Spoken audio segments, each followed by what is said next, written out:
শিরোনামে থাকছে ওয়াশিংটনের পোস্টের প্রতিবেদনে ইরান হামলার ইসরায়েল যুক্তরাষ্ট্রের সঙ্গে জড়িত ছিল সৌদি আরব। আলবি আমার মেয়েকে মেরে ফেলেছে, ইকরার বাবা। মধ্যপ্রাচ্য যুদ্ধের পরিস্থিতি, বাংলাদেশিদের খোঁজ নিলেন প্রধানমন্ত্রী তারেক রহমান। রিজিকের সঙ্গে শেষ দেখা হলো না, মা ইকরার। দুবাই, দোহা ও তেল আবিবে দফায় দফায় বিস্ফোরণ। মধ্যপ্রাচ্য সংঘাতে কি সংকেত পড়বে দেশের জ্বালানি খাত? এতক্ষণ শুনেছিলেন শিরোনাম, এখন শুনবেন বিস্তারিত খবর। প্রথমে আসি, ইরান হামলায় ইসরায়েল ও যুক্তরাষ্ট্রের সঙ্গে জড়িত ছিল সৌদি আরবও। ইরানের বিরুদ্ধে অপারেশন এপিক ফিউরি শুরুর আগে কয়েক সপ্তাহ ধরে যুক্তরাষ্ট্রের প্রেসিডেন্ট ডোনাল্ড ট্রাম্পের চাপ দিয়েছেন ইসরায়েল ও সৌদি আরব, এমন দাবি করেছেন ওয়াশিংটন পোস্ট। প্রতিবেদনে অনুযায়ী ইসরায়েলের প্রধানমন্ত্রী বেনিয়ামিন নেতানিয়াহু প্রকাশ্যে ইরানের হামলার পক্ষে অবস্থান নেন। অন্যদিকে সৌদি আরবের ভূমিকা ছিল কিছুটা জটিল।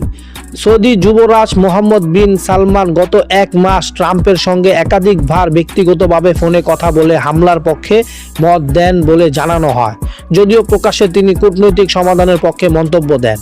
একই সময়ে রিয়াদ জানায়, ইরানের হামলা হলে সৌদি ভূখণ্ড ব্যবহার করতে দেওয়া হবে না। তবে প্রতিবেদনে বলা হয়, সালমান মার্কিন কর্মকর্তাদের সতর্কতা করে বলেন, দ্রুত পদক্ষেপ না নিলে ইরান আরও শক্তিশালী ও বিপজ্জনক হয়ে উঠবে। শনিবার ট্রাম্প বলেন, দুটি কারণে তিনি অপারেশন এপিক ফিউরি চালু করেন। প্রথমত, জেনেভায় যুক্তরাষ্ট্র ইরান পারমাণবিক আলোচনায় ভেঙে পড়েন। দ্বিতীয়ত, আগের হামলায় ক্ষতিগ্রস্ত ইরানের পারমাণবিক স্থাপনা পুনর্গঠনের চেষ্টা শুরু হয়েছিল।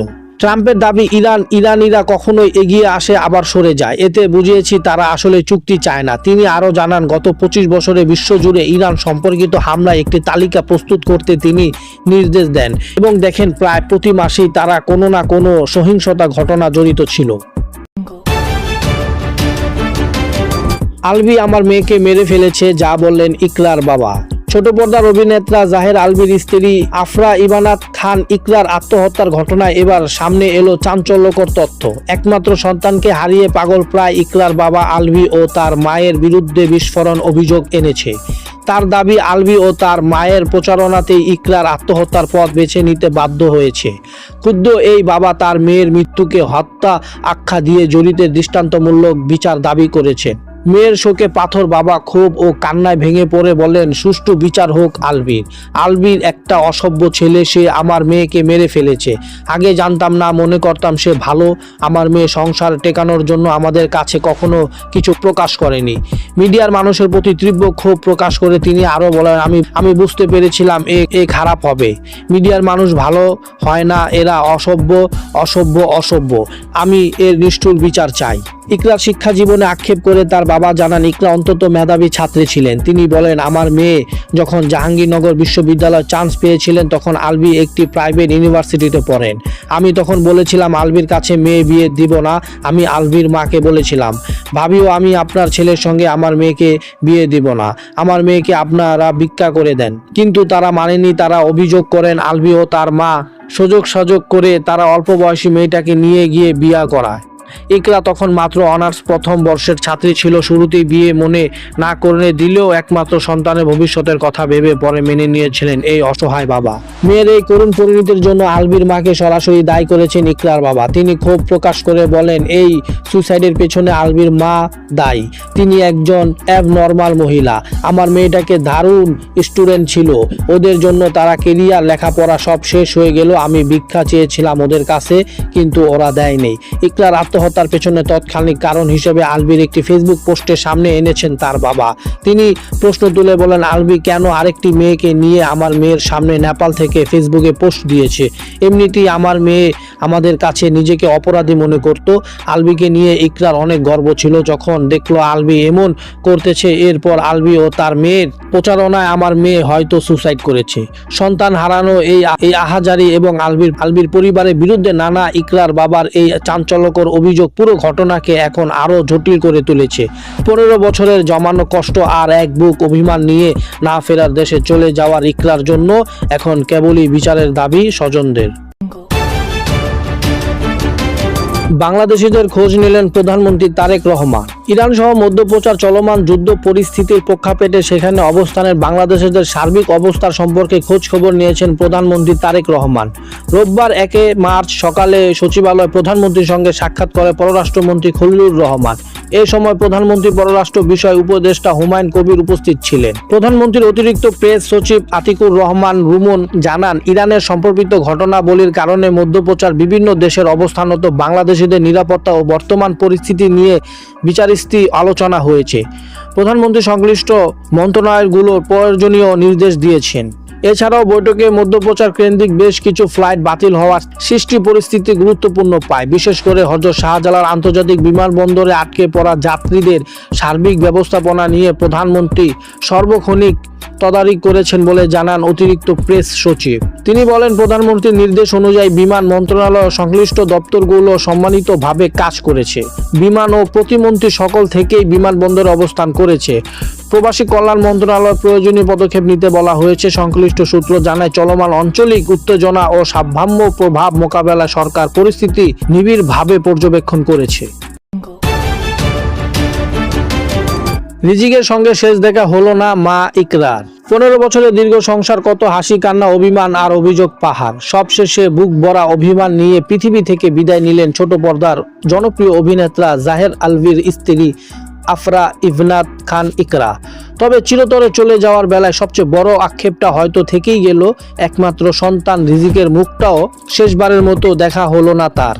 মায়ের নিতর দেহ মর্গে পড়ে থাকলেও তাকে শেষ বিদায় জানাতে আনা হয়নি তাদের আদরের সন্তানকে। ইকরার মৃত্যুর পর থেকেই হাসপাতালে এক হৃদয় বিদারক দৃশ্যর অবতরণ হয়।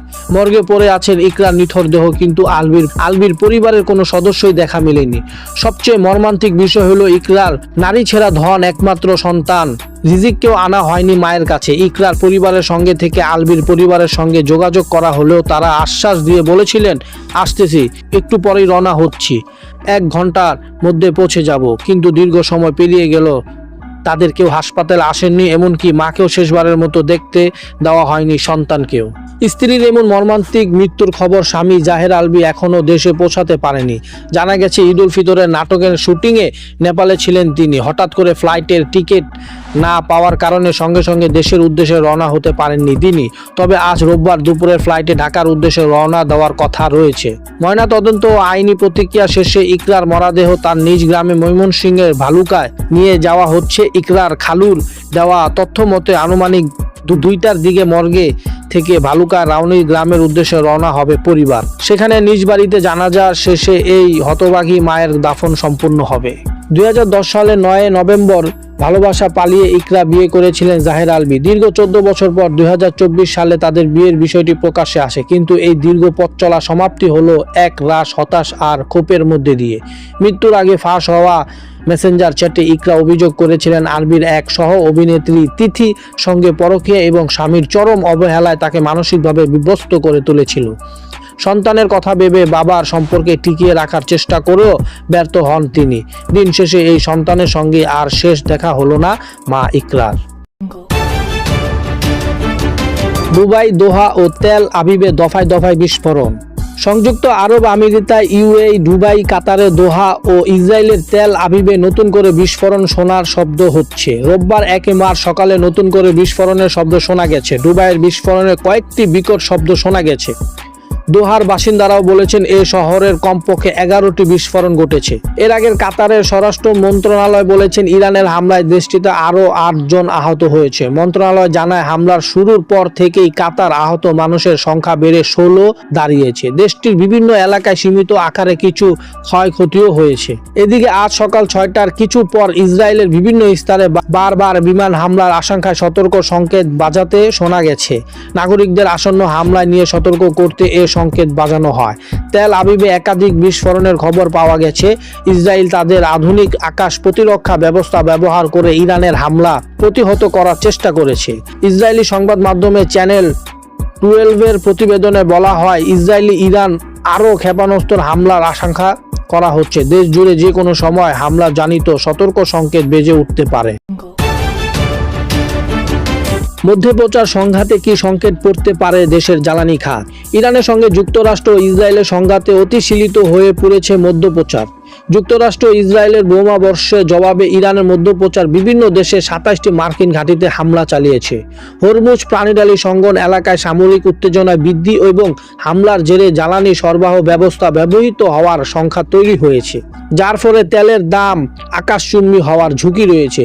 এমন অস্থিতিশীল পরিস্থিতি বিশ্বজুড়ে জ্বালানি তেল ও গ্যাসের বাজার ভয়াবহ অস্থিরতা তৈরি করেছে, বিশেষ করে বাংলাদেশ সহ এশিয়ার দেশগুলোর জন্য এলএনজি ও তেল আমদানিতে বড় ধরনের সংকট সৃষ্টি করতে পারে।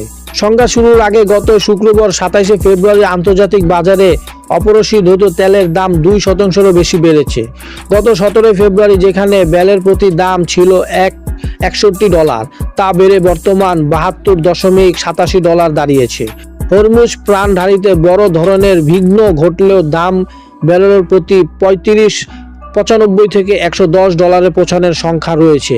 মার্কিন জ্বালানি তথ্য সংস্থার হিসাবে অনুযায়ী প্রতিদিন বিশ্বে ব্যবহৃত তেলের প্রায় 1/50 18 থেকে 19 মিলিয়ন ব্যারেল হরমুজ প্রাণঢালী নিয়ে পরিবাহিত হয়। বিশ্বের 1/3 অংশে তরল প্রাকৃতিক গ্যাস ও এই পথ দিয়ে যায়, ফলে এই রুট দীর্ঘমেয়াদী অচল ব্যবস্থা বৈশ্বিক জ্বালানি বাণিজ্য টালমাটাল করে দিতে পারে। এদিকে দেশের জ্বালানি খাত সংশ্লিষ্টের মধ্যে আমাদের চাহিদার বেশিরভাগ তরলকৃত প্রাকৃতিক গ্যাস এলএনজি, অপরিশোধিত জ্বালানি তেল ও তরলকৃত পেট্রোলিয়াম গ্যাস এলপিজি আমদানি নির্ভর। এসব পণ্যের বড় অংশ আসে মধ্যপ্রাচ্যের উপসাগরীয় দেশ কাতার, সৌদি আরব, সংযুক্ত আরব আমেরিকা ও ওমান থেকে। বিশেষ করে দেশে এলএনজি ও অপরিশোধিত জ্বালানি তেলের একক সরবরাহ উৎস কাতার, সৌদি আরব ও আরবের আমিরাত। চলমান সংঘাত তীব্র হলে তা বাংলাদেশ জ্বালানি সরবরাহ ব্যবস্থাপনা ও আর্থিক খাতে বড় সংকট তৈরি করতে পারে বলে জানিয়েছেন সংশ্লিষ্টরা। মধ্যপ্রাচ্য ও উপসাগরীয় দেশগুলো যদি ক্ষুদ্র ব্যবহৃত থাকে তাহলে তেলের দাম বেড়ে যাবে, এমনটাই মনে করছেন জ্বালানি বিশেষজ্ঞ ও ইন্ডিপেন্ডেন্ট ইউনিভার্সিটি উপাচার্য অধ্যাপক মোহাম্মদ তামিম। গণমাধ্যমকে তিনি বলেন, এ অর্থনীতিতে নেতিবাচক প্রভাব ফেলবে। কাতার থেকে এলএনজি সরবরাহ ব্যবহৃত হতে পারে আর তা দেশের গুরুত্বপূর্ণ গ্যাস সংকট সৃষ্টি করতে পারে। তবে মধ্যপ্রাচ্য সংঘাতে বৈশ্বিক জ্বালানি বাজারে অস্থিরতা বাড়লেও আগামী জুন পর্যন্ত দেশের জ্বালানি আমদানিতে তাৎক্ষণিক সংখ্যা দেখছে না বাংলাদেশের পেট্রোলিয়াম কর্পোরেশন পিপিসি।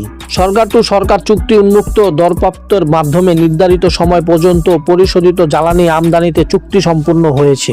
তবে পরিস্থিতি দীর্ঘদিন হলে আন্তর্জাতিক দামের ঊর্ধ্বগতিত গতিত আমদানি ব্যয় বৃদ্ধি ও বৈদেশিক মুদ্রা রিজার্ভের চাপ, এই তিনটি ঝুঁকি বড় হয়ে উঠতে পারে বলে মনে করেন বিশ্লেষকরা। চীন, মালয়েশিয়া, ইন্দোনেশিয়া ও সিঙ্গাপুর থেকে পরিশোধিত জ্বালানি আমদানি অব্যাহত রয়েছে বলে বাংলাদেশ পেট্রোলিয়াম কর্পোরেশন পিবিসি সূত্রে জানা গেছে। পিবিসি তথ্য বলেছেন, অপরিশোধিত তেল আসছে সৌদি আরব ও সংযুক্ত আরব আমিরাত। অতীতে এসব চালান মূলত হরমুজ প্রাণঢালী এলেও এখন বিকল্প সরবরাহ কেন্দ্র হিসাবে ফুজাইরা টার্মিনাল ব্যবহারের সুযোগ রয়েছে। বছরে বিকল্প রুটে আনার পরিস্থিতি রয়েছে 14 থেকে 15 লাখ টন অপরিশোধিত তেল। জানা গেছে বিপিসির কাছে কৌশলগত মজুদ রয়েছে 30 দিনের জ্বালানি। প্রতি মাসে গড়ে $450 থেকে $500 মিলিয়ন ব্যয় জ্বালানি আমদানি ও পরিশোধ করা হয়। আমদানি প্রিমিয়াম নির্ধারিত থাকায় তাৎক্ষণিক মূল্য বৃদ্ধির পুরো চাপ পড়ে না।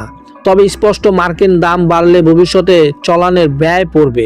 বিশেষজ্ঞদের মতে সংঘাত দীর্ঘ হলে জাহাজ চলাচলের বীমা ব্যয় বাড়বে, পরিবহন সময় দীর্ঘ হবে এবং সরবরাহ ব্যবস্থা অনিশ্চয়তা তৈরি হবে। এতে ভোক্তা পর্যায়ে মূল বড় ধরনের প্রভাব ফেলতে পারে। জ্বালানি তেলের আপাতত সংকট না হলেও তরলকৃত প্রাকৃতিক গ্যাস এলএনজি আমদানি ব্যবহৃত হওয়ার সংখ্যা করছেন খাত সংশ্লিষ্টরা। কারণ হিসেবে তারা বলছেন, দীর্ঘমেয়াদী চুক্তিতে আনা এলএনজির প্রায় পুরোটাই আসছে হরমুজ প্রাণঢালী।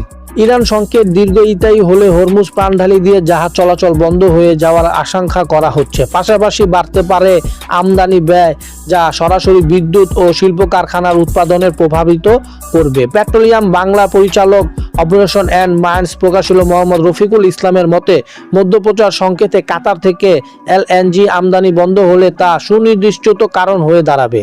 গণমাধ্যমকে তিনি বলেন, পরিস্থিতি কোন দিকে যাচ্ছে আমরা সর্বক্ষণিক তার উপর নজর রাখছি। সেই সঙ্গে সংশ্লিষ্ট কর্মকর্তাদের বিষয়টিও নজর রাখার নির্দেশনা দেওয়া হয়েছে। তো আজকের মতন এতটুকুই। ভিডিওটি ভালো লাগলে চ্যানেলটি সাবস্ক্রাইব করে পাশে থাকুন।